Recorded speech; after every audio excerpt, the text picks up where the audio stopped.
दोस्तों, आज मैं आपको एक ऐसी खबर सुनाने जा रहा हूं जिसकी प्रतीक्षा भारत पिछले 40 सालों से कर रहा था। और यकीन मानिए, ये भारत के डिफेंस इतिहास की सबसे बड़ी खुशखबरी है। इतनी बड़ी कि आज तक ऐसी कोई खबर आई ही नहीं। और दिलचस्प बात यह है कि ये जानकारी ना तो किसी न्यूज़ चैनल ने दी है, ना किसी डिफेंस सोर्स ने, और न ही किसी विदेशी मीडिया ने। खुद हमारे रक्षा मंत्री राजनाथ सिंह जी ने इसे ऐलान किया है। अब आप कहेंगे, भाई खबर बताओगे भी या भूमिका ही बांधते रहोगे? तो चलिए आपको सुनाता हूं वो खुशखबरी जिसने भारत का सिर गर्व से ऊंचा कर दिया है। आप जानते ही हैं कि भारत को जेट इंजन की कितनी जरूरत थी। हमने अपना तेजस लड़ाकू विमान बनाया, लेकिन इंजन हमें अमेरिका से लेना पड़ता था। समस्या ये थी कि जब चाहे अमेरिका इंजन की डिलीवरी रोक देता था। HAL की फैक्ट्री में दर्जनों तेजस खड़े हैं, लेकिन इंजन ना होने के कारण वो जमीन से उड़ भी नहीं पा रहे।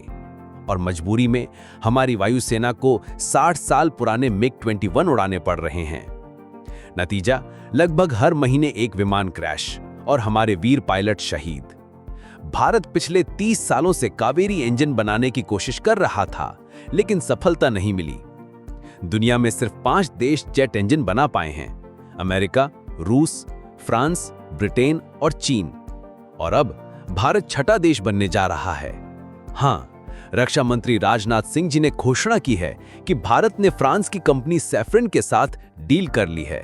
अब हम मिलकर बनाएंगे एक शक्तिशाली जेट इंजन जिसकी ताकत होगी 120 किलो न्यूटन से भी ज्यादा। मतलब इतनी ताकत कि ये इंजन स्टेल्थ लड़ाकू विमान को आसानी से उड़ा सकेगा।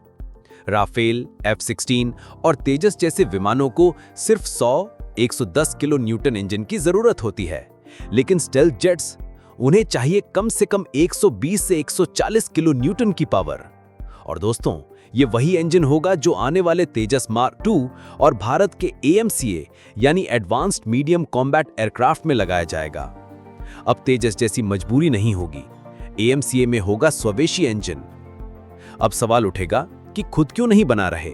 देखिए, बना सकते हैं, लेकिन तब इंजन 2040 तक ही मिलेगा, क्योंकि इसके लिए चाहिए वर्ल्ड क्लास मेटलर्जी और टेक्नोलॉजी, जिसे पाने में चीन तक के पसीने छूट गए।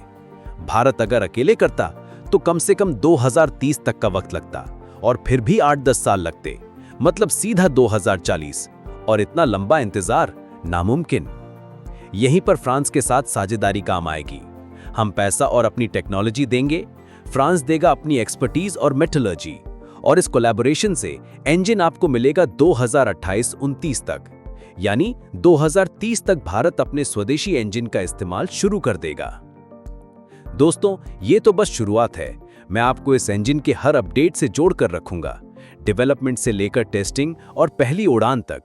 तो अगर आप भी चाहते हैं कि भारत की ये ऐतिहासिक उपलब्धि सबसे पहले आप तक पहुंचे, तो चैनल को सब्सक्राइब जरूर कर लीजिए। जय हिंद।